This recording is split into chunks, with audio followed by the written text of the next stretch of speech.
Have you ever wondered, what is consciousness and does it exist outside the realm of living beings? It's a question that has puzzled thinkers for centuries. Consciousness, traditionally, has been associated with living beings, a unique characteristic that sets us apart. But in recent times, this notion has been challenged. What if consciousness isn't exclusive to living beings? What if it permeates everything around us, even the inanimate objects we interact with daily? This is not a new idea, but it's gaining traction. Imagine consciousness not as a product of complex organisms like us, but as a fundamental aspect of reality, as intrinsic to the universe as space and time. This concept, this paradigm shift in our understanding of consciousness, suggests that it exists everywhere, in all things, even in the seemingly lifeless matter that makes up our world. This idea that consciousness is a fundamental aspect of reality is what we call panpsychism. So, what is panpsychism, you ask?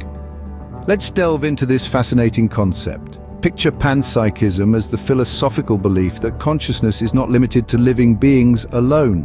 It proposes that consciousness is a fundamental aspect of reality, permeating all things, including what we commonly regard as inanimate matter. Yes, you heard right. This theory suggests that everything from a grain of sand to the stars in the cosmos hold a degree of consciousness. This perspective offers an intriguing solution to the hard problem of consciousness, a conundrum that has puzzled philosophers and scientists for centuries. The hard problem asks the question, how does matter come together to form minds? How does the physical give rise to the mental? Panpsychism has recently found itself back under the spotlight, particularly after the publication of philosopher Philip Goff's book Galileo's Error.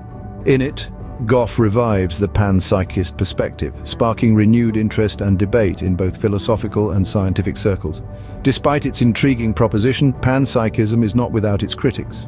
Panpsychism, while offering a novel perspective, has sparked a heated debate. Critics argue that panpsychism, despite its refreshing take, falls short when it comes to explaining how minuscule fragments of consciousness come together to form larger conscious entities. They point out its lack of explanatory power, suggesting that it's more of a philosophical concept than a tangible theory. On the other side of the aisle, proponents of panpsychism see promise in the idea. They view it not as a mere philosophical musing, but as a potential solution to the hard problem of consciousness. This problem, the question of how matter forms minds, has long puzzled scholars and scientists alike.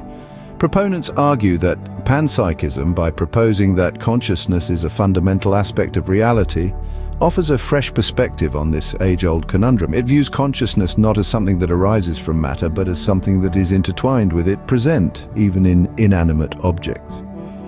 The debate continues, with physicists and philosophers locked in a struggle to understand the true nature of consciousness. So, is consciousness part of the fabric of the universe? This is the question we've been exploring, and it's a big one. We've delved into the enigma of consciousness, that elusive, intangible thing that seems so distinct from the physical world, yet is undeniably a part of it. We've examined the theory of panpsychism, the bold proposition that consciousness is not unique to beings like us, but is a fundamental aspect of reality, present even in inanimate matter. We've listened to the debates, the back and forth between proponents of panpsychism and those who adhere to physicalism. The criticisms are valid. Panpsychism does face challenges in explaining how small bits of consciousness combine to form larger conscious entities, and it certainly doesn't align with the majority view in both the physical sciences and philosophy. But isn't it exhilarating to ponder on, to think that every atom, every particle in this vast universe might possess a spark of consciousness? It's a view that radically alters our perception of the world and our place in it.